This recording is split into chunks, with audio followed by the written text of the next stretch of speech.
Assalamualaikum warahmatullahi wabarakatuh. Sahabat beriman, pernahkah kita bertanya kepada diri sendiri, apa yang paling sering memenuhi pikiran kita setiap hari? Tentang pekerjaan? Tentang harta? Tentang bagaimana mendapatkan pengakuan dari manusia? Ataukah tentang bagaimana agar kita semakin dekat kepada Allah? Tanpa kita sadari, dunia seringkali mengambil tempat yang terlalu besar di dalam hati kita. Kita rela bangun lebih pagi demi urusan dunia, tetapi terasa berat ketika harus bangun untuk salat subuh. Kita begitu bersemangat mengejar target pekerjaan, tetapi sering menunda membaca Al-Quran. Kita khawatir ketika tabungan berkurang, tetapi jarang merasa khawatir ketika amal kebaikan semakin sedikit. Padahal dunia hanyalah tempat singgah. Rasulullah Shallallahu Alaihi Wasallam bersabda, jadilah engkau di dunia seperti orang asing atau seorang musafir. Hadis riwayat Bukhari. Seorang musafir tidak akan terlalu sibuk menghias tempat persinggahannya.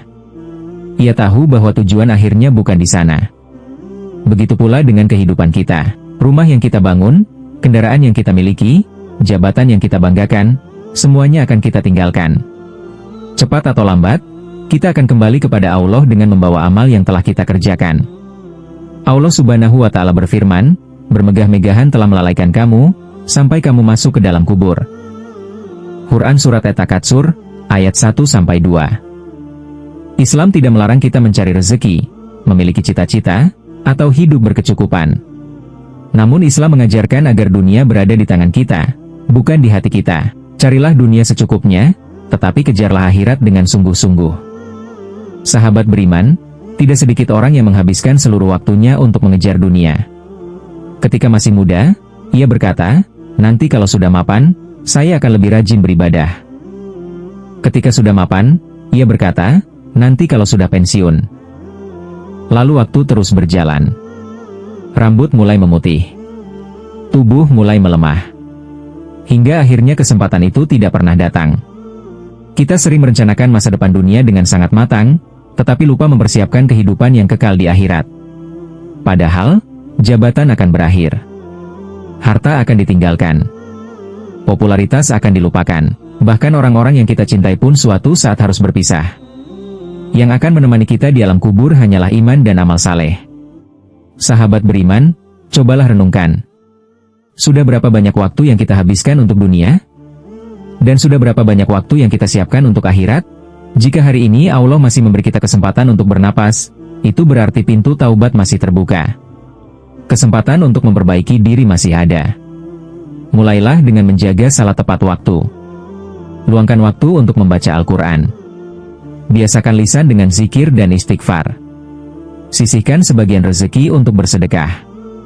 Dan jadikan setiap aktivitas dunia sebagai jalan untuk meraih ridha Allah. Karena kebahagiaan sejati bukan terletak pada banyaknya harta yang dimiliki, tetapi pada hati yang tenang karena dekat dengan Allah. Allah Subhanahu wa Ta'ala berfirman, tetapi kamu lebih mengutamakan kehidupan dunia, padahal kehidupan akhirat itu lebih baik dan lebih kekal. Quran Surat Al-A'la ayat 16-17. Dunia ini sementara, sedangkan akhirat adalah selamanya. Jangan sampai kita terlalu sibuk membangun kehidupan yang akan kita tinggalkan, tetapi melupakan kehidupan yang akan kita tempati untuk selama-lamanya. Mari luruskan kembali tujuan hidup kita. Bekerjalah dengan baik, tetapi jangan tinggalkan ibadah. Raihlah kesuksesan, tetapi jangan lupakan akhirat. Gunakan dunia sebagai sarana untuk mendekat kepada Allah, bukan sebagai alasan untuk menjauh darinya. Semoga Allah menjaga hati kita dari cinta dunia yang berlebihan, memudahkan langkah kita dalam ketaatan, dan menjadikan kita termasuk hamba-hamba yang lebih mengutamakan akhirat daripada dunia. Amin ya Rabbal Alamin. Wassalamualaikum warahmatullahi wabarakatuh.